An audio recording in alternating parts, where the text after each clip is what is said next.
கல்லு மேல செதுக்கி வச்ச கவிதை இந்த நேசம்.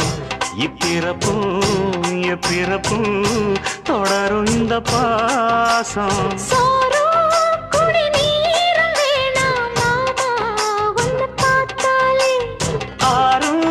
பசியாரும் தானாச மொழி கேட்டாலே ஒன்ன பிரிஞ்சிருக்க தன்னந்தனிச்சிருக்க அம்மம்மாடி அப்பப்பாடி என் மனசு ஒத்துக்காது.